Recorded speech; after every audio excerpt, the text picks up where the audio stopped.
Welcome back to the cabin. This is Suburban Living. My name is Ed. Thought I'd give you a little bit of tour of our yard here at the cabin and maybe some of the plans that we do have. I'm just showing the cabin here as I'm speaking just to give some reference to where we are at. This is a little shed. It's 10 foot wide. It's 8 foot deep. My intention is in the spring to add another 10 foot. And that'll be pretty easy to do. As you see, we already have four 4x4s in the ground. I'm going to go about where that old door is laying and put 2 more 4x4s, just 10 foot from that center pole, or that outside pole. It'll be the center pole, and then build that out. And what I'm going to do with that section, I'm going to make that a building with 2 doors on the front, a little ramp to be able to put my riding tractor, my Sears Suburban tractor in for mowing and other things. And that way I can lock it up here. As we walk out here in the yard, we planted a couple weeping willow trees, one here and one right out in there. I'm not sure it's going to make it. I'm just not sure at all. I'm not going to give up on it at this moment, but it's not looking good. That one down there looks a little bit better. Right here to the left of the shed is a little path where I go out. I believe I've showed you that before on a video talking about the Gravely tractor, and that'll go up there on our hill. Got these old pines here. I'm probably going to cut them out at some point. They're not really a nice pine. When we first built this place, probably 15 years ago, we came down this hill and it's been washed out and growed up, and we just cannot go that way anymore. I used to have honeybees up here on this bank, and I intend to do that again. I intend to clear off this little bank and put 3 or 4 hives of honeybees up here to help pollinate things and just get some honey from this section of our property. Of course, those honeybees will fly about 5 miles to bring nectar in, so it won't be just from here, but it'll be all around the area here in Ritchie County, West Virginia. At some point, if we ever get to move up here, I'd like to build a chicken house, have chickens, love to have some goats. That would just be a wonderful dream of mine, to be able to have goats. We thought about turning this section here into a pond. It may be too close to the cabin, but there's just this natural bowl in here. It's very hard to see on this video, but you have this hill. So much water comes off this hill, comes out of this holler here, also up all the way up in here, comes across, comes right down into this large bowl area, then ultimately goes down and goes to the creek. And if we could dam this up on this end, we think we'd make a nice little pond, put some fish in that pond, give us a place to come out here and do a little bit of fishing. This little trail here, we sometimes go down or come up with the 4-wheeler.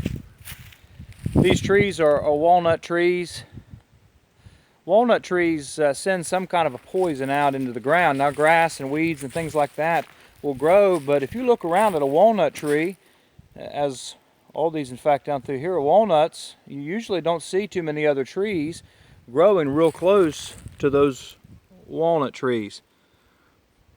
And we really would hate to cut these 2 down, but we are going to cut some of them out.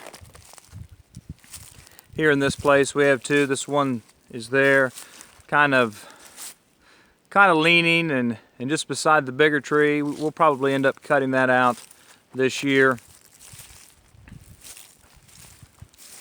Okay, let's walk around the yard here. You see a problem that we have with our bank eroding. I need to deal with that this next year. In fact, that's what I'm doing here today. I've been working a little bit on the water situation at the cabin. You might watch that video if you want to find out a little bit more about that, if you're interested in that at all. If not, that's certainly okay. This is the path that we come in on that I showed you. And then this path up through here goes up to where we have a little beautiful section of woods and mostly maples. These are walnuts here.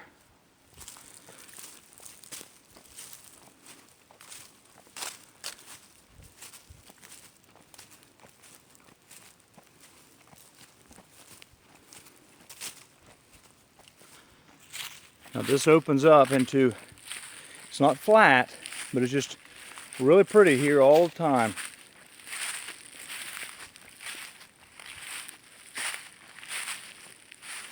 These are all maple trees. That's not a maple tree here. That's a dogwood tree.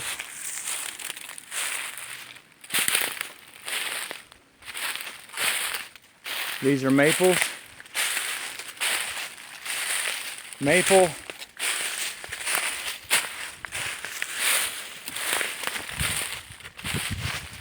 I want to bring you over and show you this large tree.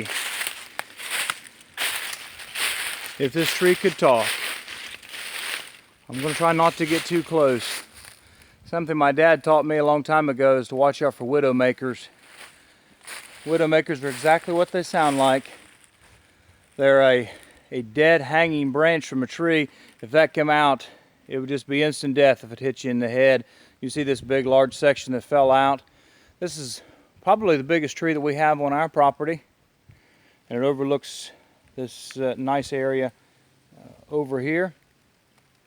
So I just want to show you a little piece of our property here. We have a little over 40 acres here. Thought I'd show you a couple of them and maybe talk about some of the plans that we have for them. This is the hill directly behind our cabin. I need to stain the cabin first thing in the spring. There's a section of wood right there I never did get stained. Of course, it's somewhat sheltered from the way the storms come.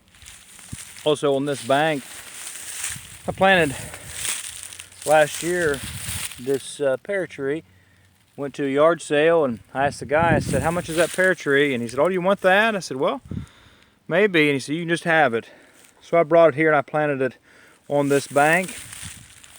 Thought maybe years from now we'll be able to eat some pears off of it. If you want to stick around and watch a couple minutes of bonus footage, I don't do any talking during the footage, but it's me coming in with my four-wheeler, crossing the creek, coming up around the bank to where the cabin opens up, and it's where we come in. I just filmed it, thought I'd put it on the tag end of this video. Thank you so much, and you have a blessed and wonderful day.